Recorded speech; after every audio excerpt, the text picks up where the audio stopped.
Fala galera, tranquilo? Vamos lá então para mais uma aulinha. Dessa vez eu vou falar de um assunto que eu sei que vocês já viram em geografia, tá? Mas a ideia é dar um foco um pouco mais político e integrar também os conteúdos que a gente estudou na aula passada, falando com a questão né, trazendo alguns pontos ali em relação à questão da migração enfim, né? Que é o Brexit, né? Então, um assunto aí bem importante. Esse ano, né, se concretizou o Brexit em 2020 agora, né, em janeiro. E é um tema que já vem se arrastando aí por um tempo.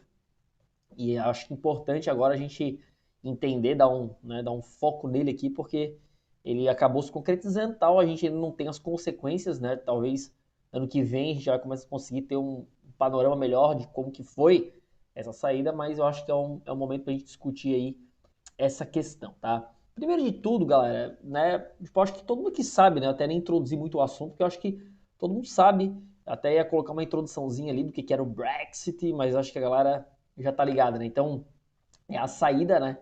Da Grã-Bretanha, da União Europeia. E aí eu vou começar ali só relembrando alguns pontos para vocês em relação ao que é a União Europeia, qual a função dela, enfim, né? Então, a União Europeia ela tem origem no pós-segunda guerra. Na real, assim, as origens dela, a União Europeia é uma coisa bem recente, né?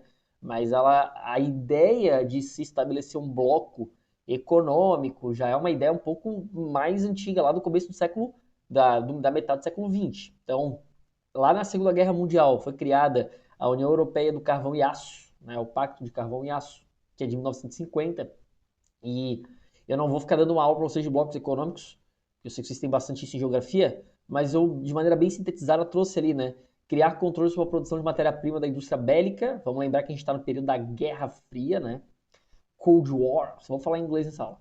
E fazer frente às superpotências da Guerra Fria, tá? A Europa, ela meio que estava no meio, né, do conflito, porque de um lado a gente tinha Estados Unidos, do outro a gente tinha União Soviética, então a Europa estava nesse meio, então a ideia era tentar bater, não bater de frente, mas, né, se proteger ali, eliminar os nacionalismos e evitar conflitos. Os caras tinham acabado de sair da Segunda Guerra Mundial, e aí quem que estava participando, né? Alemanha, Bélgica, França, Itália, Luxemburgo e Holanda. Inicialmente eram esses os países, né, desse bloco. Beleza? O que que a gente vai ter, tá? Aí a gente tem um histórico aqui, né? A gente tem ali, ó, em 57, a Comunidade Econômica Europeia, que era meio que uma zona livre, se criou uma zona livre de comércio, né, entre os países, isso em 1957, um pouquinho depois ali da Comunidade do Aço e Carvão. Depois, né, a gente vai ter ali, ó, a criação da Comissão Europeia, né? Então, a ideia da criação do Conselho Europeu, né? Então, começa a se dar uma integração muito maior, e aí um dos pontos aí importantes é em 93 o estabelecimento da cidadania europeia, tá? Então, entra na década de 90 já com esse histórico, tá? Em 99, a gente tem a criação da zona do euro. Então a gente vai vendo que a União Europeia vai tomando força, vai tomando, né, a forma que a gente conhece hoje. E o euro passa a ser adotado, né, por vários países como uma moeda única europeia. Antes cada país tinha sua moeda e agora a gente tem, né, o euro sendo adotado ali a partir de 2001 começa a ter um fortalecimento muito grande. Em 2009 foi estabelecida a Carta dos Direitos Fundamentais da União Europeia e atualmente a União Europeia possui 28 Estados-membros, né? São 23 línguas oficiais e mais de 50 regionais, né? Pela diversidade histórica que a gente tem naquela região. Então, se a gente for pegar, né, lá o início, ali naquele mapa ó, de 57 e ver como é que tá agora, a gente viu que teve uma expansão significativa, tá? Quando eu botei atualmente aqui, eu tô contando ainda o Reino Unido, tá? Então agora é menos. Mas enfim, depois eu falo sobre isso, tá? Então aqui tem algumas imagens, né, galera? O famoso euro, né, moeda comum, o Parlamento Europeu, a bandeira, né, a sede, enfim. Então são imagens que né, a gente tem e que são fortes, né, quando a gente fala da União Europeia. Então é um bloco econômico, talvez um dos blocos aí mais desenvolvidos em termos de integração, né? Então tu tem livre circulação de pessoas, né? De moeda, enfim, né? Então outros blocos econômicos muitas vezes barram em alguns requisitos, né? com relação à moeda, com relação a outros elementos.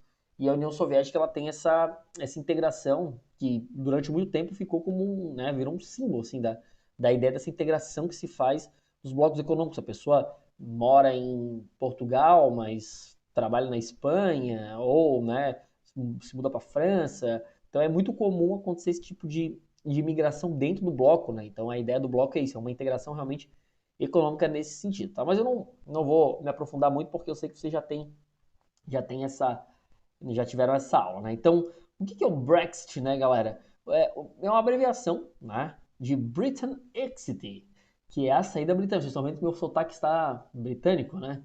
Então, é a saída britânica da União Europeia, né? E, assim, não é uma coisa exclusiva da Inglaterra, essa saída.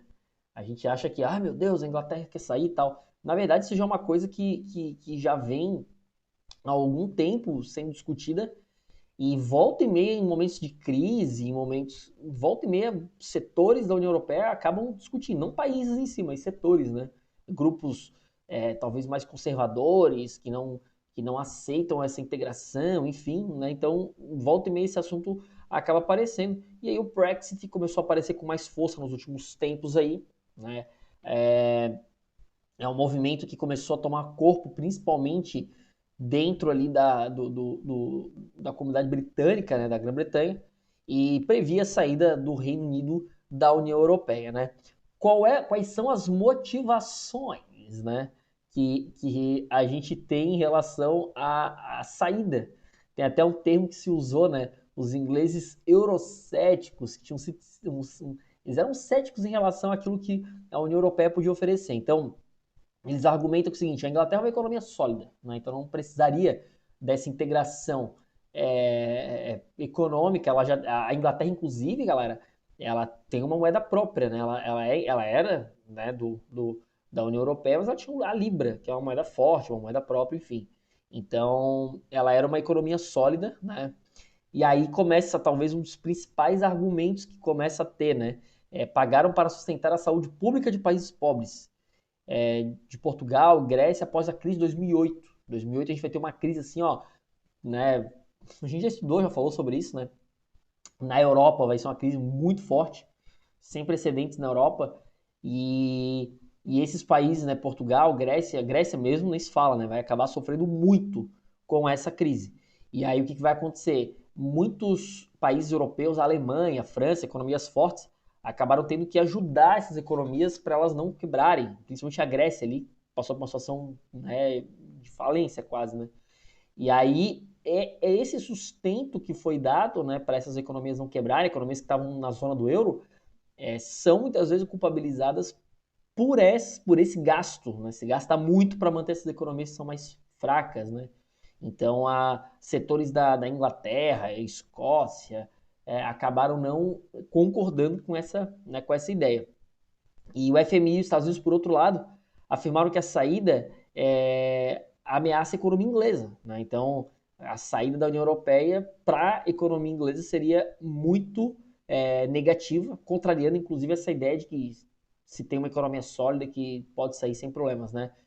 Quando foi começado a dar né, esse andamento, e não só o andamento, né, quando começou a sair os resultados oficiais da saída, cara, a gente teve queda aí nas bolsas do mundo, trouxe alguns índices para vocês, mostrando que realmente foi algo sensível para o mundo, né?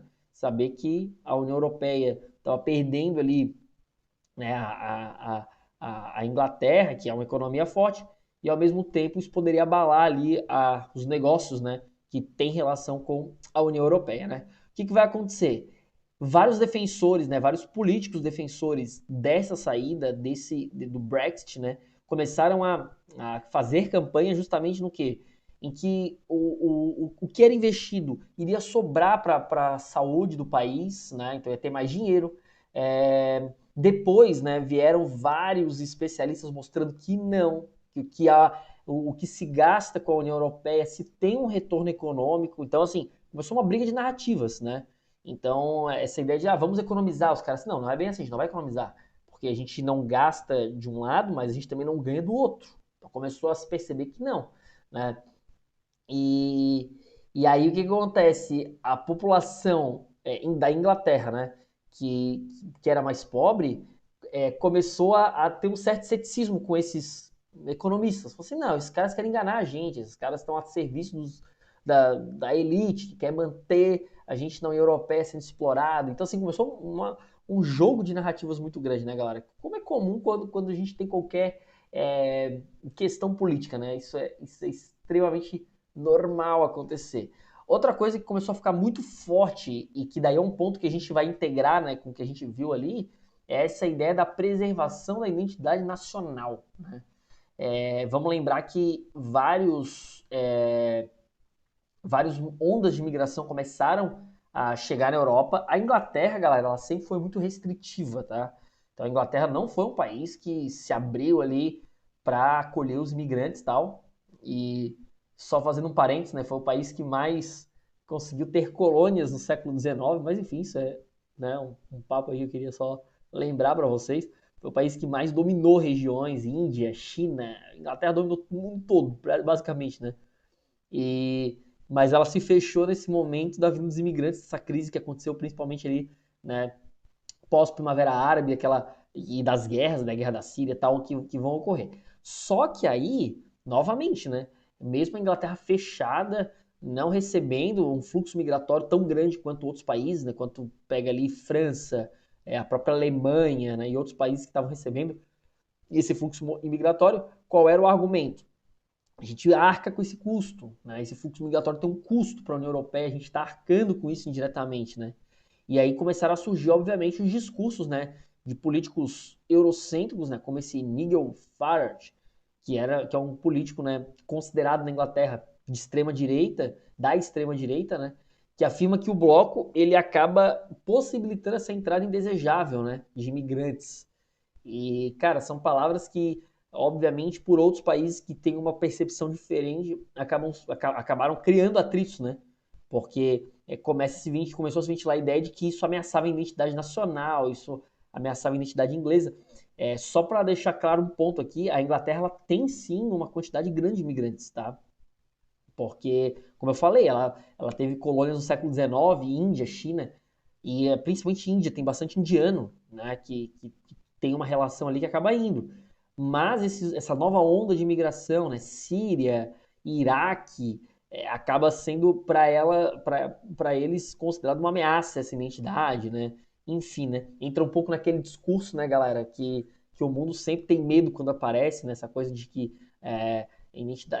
esse nacionalismo, né, que começa a surgir, porque é uma coisa que vai rememorar a Segunda Guerra Mundial, o que aconteceu ali na Alemanha e tal. Então esses discursos começaram a se aflorar bastante nesse contexto, né? O que vai acontecer, né? A gente vai ter, eu trouxe alguns personagens que né, podem ser impactantes ali para a gente entender alguns nomes que a gente pode entender, né? Então, um deles, né, é o David Cameron, que era o primeiro-ministro britânico, tá? E o David Cameron, ele era um cara que sempre foi favorável, mesmo com esses movimentos fortes na Inglaterra, ele sempre foi favorável, ele defendeu muito a permanência da da Inglaterra, né, do Reino Unido na União Europeia, tá? Então ele era um defensor, ele foi um cara que sempre argumentou favorável a essa permanência e ele imaginou que como ele era primeiro-ministro, né, ele tinha um grande parlamento favorável a ele poderia conseguir suprimir esses discursos eurocéticos, né, de pessoas que não acreditavam na União Europeia, principalmente de partidos conservadores, né, de grupos que queriam o fim dessa permanência. O que vai acontecer? Né? Vai começar uma campanha muito forte de saída e uma campanha assim que vai começar a tomar conta de vários locais. Essa campanha, como quase tudo hoje, né, parece que é a marca do século XX, a marca do século XX é a polarização política, né? Tu não discute mais política, né? Tu tá em dois times, né? Essa é a marca do século XX, não, século XXI, né, que a gente tá. E aí um dos ápices dessa polarização, eu acho que um dos momentos aí mais trágicos dessa polarização foi o assassinato da deputada que era pró-União Europeia, né, Jo Cox, que foi assassinada a facadas por um extremista da direita pró-Brexit, né? Então ele foi preso depois, ele era um cara que fazia campanha e tal, e era um cara que advogava pela ideia do Brexit. Então, isso aqui foi um dos elementos aí mais trágicos desse momento, né? Então a gente vê a tomada de polarização que se deu, a divisão que se deu, né, em relação a essa saída, tá? O que vai acontecer? Vai ser convocado um plebiscito, né, que vai falar, que vai ser definitivo em relação à saída ou permanência do Reino Unido. E esse plebiscito foi convocado para o dia 23/6/2016, tá? E aí teve um resultado que foi surpreendente, tá? Não foi um resultado, na época não se esperava esse resultado do plebiscito. Qual foi o resultado, galera? 51,9% a favor, 48,1% contra. Então tu já vê que o negócio foi muito dividido mesmo, né? Foi um resultado que surpreendeu. Acho que na época, assim, realmente eu lembro que todo mundo ficou surpreso, né? Por exemplo, eu sabia o que estava acontecendo na época, via que estava tendo essa polarização toda e tal, mas acho que ninguém imaginava, né, que de fato o plebiscito daria esse resultado de saída. E claro que a gente vê que foi bem apertado, né, 51-48, né, 52-48 praticamente, mas assim, foi algo que surpreendeu. Aqui, galera, eu trouxe essa foto para vocês, porque depois a gente vai falar um pouco mais sobre isso, inclusive, né? Mas assim, os eleitores que estavam participando, que estavam advogando muito pela saída, era uma galera mais velha, tá? Eu até tenho aqui, quer ver, ó, aqui, ó, eu trouxe aqui para vocês a tabela de como os grupos votaram e se comportaram, né, nessa eleição. E olha só que interessante, o grupo que vai de 18 a 24 anos, 64% queria permanecer. Por quê? Porque é o grupo, galera, que enxerga a União Europeia como possibilidade. Então, pô, o cara pode trabalhar na Alemanha, o cara pode trabalhar em Portugal, o cara pode trabalhar na França. O cara estava livre para circular ali e era uma possibilidade da União Europeia para ele, né? Então, ele olha só ali na tabela, né? 64%, maioria absoluta, vai querer permanecer. E olha só o que acontece, galera. O permanecer e o leave, que é sair, eles vão, à medida que as idades vão avançando, eles vão meio que né? O permanecer estava lá em cima, e aí à medida que o tempo vai, ó, deixa eu me encaixar aqui, à medida que o tempo vai se encaixando, ó, o permanecer vai baixando e o leave vai aumentando. Então, olha só, aqui, ó, 18, né? 18 a 24, 64, dos 25 aos 49. Já, ainda tem um número, né, de permanência, ó, 45% queria permanecer, 39% leave, né? Dos 50 aos 64, na idade média 57 anos, aí já troca, né? 35 querendo permanecer, 49 leave. E mais de 65 anos, com idade média de 73 anos, aí é a maioria absoluta, né? 33 permanecer, 58 livre. Vocês sabem que são países com uma população, né, idosa muito grande, né, países que têm um envelhecimento também maior, expectativa de vida maior, tal. E o que acaba acontecendo? Esse resultado, né, das pessoas mais velhas acabaram influenciando muito, né, muito mesmo, foi o que acabou desbalanceando. Então, a galera mais jovem ficou contra essa concepção, porque via, como eu falei, a União Europeia como possibilidade. Então, a galera mais velha entrou num discurso ali de identidade nacional, de que se gasta muito. É uma galera que muito provavelmente não vê a União Europeia com essa possibilidade toda. E aí a gente acaba tendo esse resultado, né? Então, assim, com a derrota do plebiscito, o Cameron acaba renunciando, não tem mais o porquê, né? Ele viu que ele perdeu apoio ali dentro do próprio partido, que pessoas começaram a defender, então ele acabou anunciando sua renúncia em outubro, tá? Vamos ter um problema depois desse plebiscito. Escócia e Irlanda do Norte começaram a preparar seus referendos para saírem do Reino Unido. Nesses países, a maioria da população queria permanecer na União Europeia, tá? Então já começa ali uma tensão dentro do próprio Reino Unido. E, o Cameron, né, teve uma comoção, inclusive, né? Então ele foi consolado pelo primeiro-ministro da Grécia, né? Que era, na época, um cara que, inclusive, foi ameaçado de ser expulso da União Europeia pelo problema que a Grécia tinha e pela condição que ele teve, né? Então, um cara que estava ameaçado pela União Europeia, ele foi né, consolar lá o Cameron, que tinha acabado perdendo e que foi uma surpresa para todo mundo, tá? Galera, eu vou ficando por aqui, eu dividi essa aula em duas partes, tá? Porque ia ficar muito grande, 40 minutos, então eu vou dividir em duas partes, a gente tá tranquilo. E essa parte é só para a gente ver o Brexit. Na próxima aula a gente vai ver as consequências e a gente vai agora ver, né, a saída, porque a saída se deu esse ano, em janeiro desse ano, então a saída oficial ficou uma enrolação, né, de 2016 até agora, ficou uma enrolação ali, saía, não saía, como que ia sair, a Inglaterra viu que o buraco era mais embaixo para sair, não era tão facinho assim, né, mas acabaram saindo. Então, próxima aula a gente continua, beleza? Um forte abraço para vocês, até a próxima, valeu galera!